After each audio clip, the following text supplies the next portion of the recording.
Hey, that's a good pick you've done. You know what it needs? Some mountains.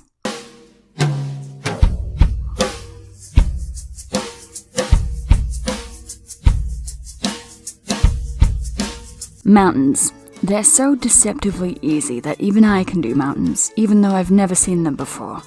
This is where I'm from. Some say mountains are actually a myth. Those people are right. But, like dragons, wizards, and grapefruits, you can still draw mountains even if they're not real. How can a fruit be two things? How can it be two things? 1. Do your sky. This isn't a sky tutorial. Do it your damn self. This isn't a 2-for-1 deal. In this economy? The good news is that skies can literally be any colour you want. Have you seen that thing? It's ace, mate.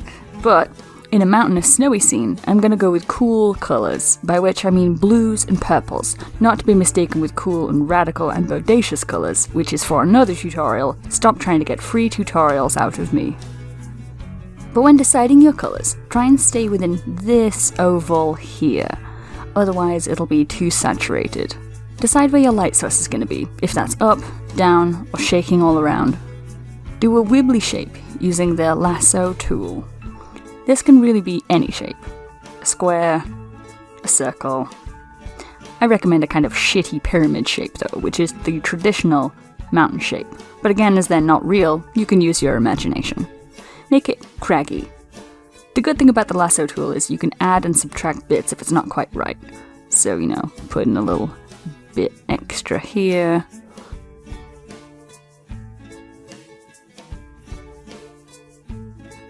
Taking this one away.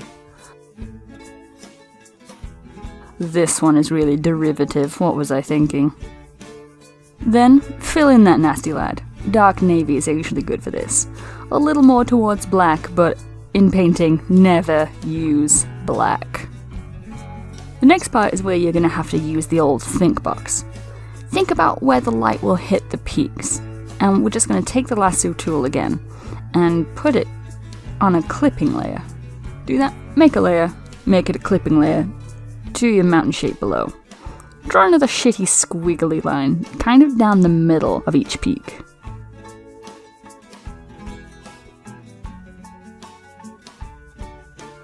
Subtract bits you need to, like here, because this peak is going to cast a shadow over here.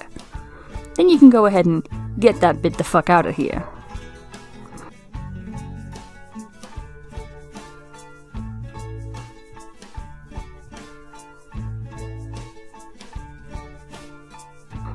Because we're going to do a snowy mountain, pick a colour that is a blue colour.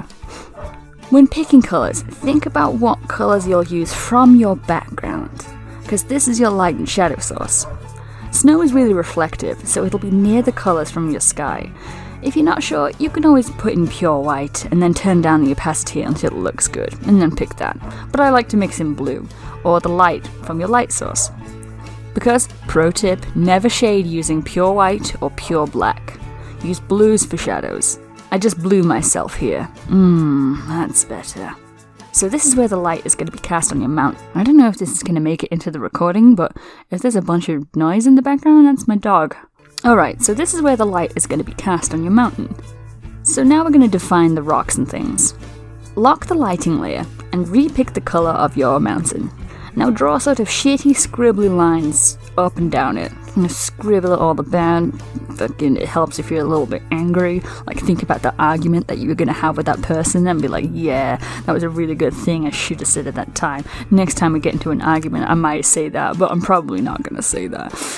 It'll kind of sweep up along the form of your mount, so kind of just like this. Just remember where your light source is and what shadows those crags are gonna cast.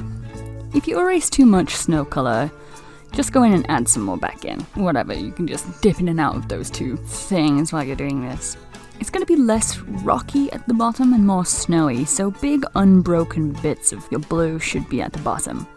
If you're looking at this and it looks like someone who exclusively eats blueberries has puked all over your tablet, good job, that's correct. We'll fix it later. Great! Next we're going to do the other side of the mountain, because remember when I said snow is reflective? Well, it's still reflective, so we'll do that. Make a new layer, clip it below, and we'll do the same on the other side. Lasso tool. this is where we're really going to define form. Think about the biggest peaks of what you've scribbled in there. This new layer is going to go on the other side of those biggest peaks. This is your reflected light. Color pick the same color blue you've been using for the snow, but turn the opacity way down, so it's just a bit brighter than the darker the mountain. And we'll lock that layer and scribble again. We're really thinking about the form of the rocks, and the bollocks, and all that jazz when we're doing this bit.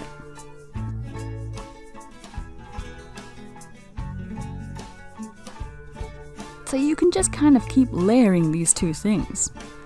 Maybe even add a new layer on top and swap between your three colors that you've got here, refining, adding in more detail if you want.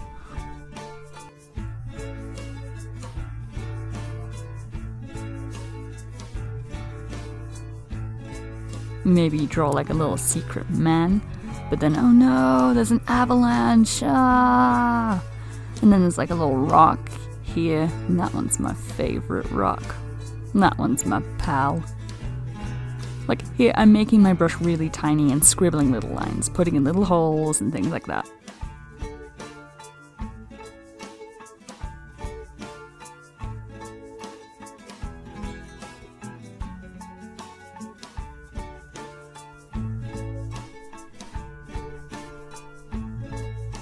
But basically that's it.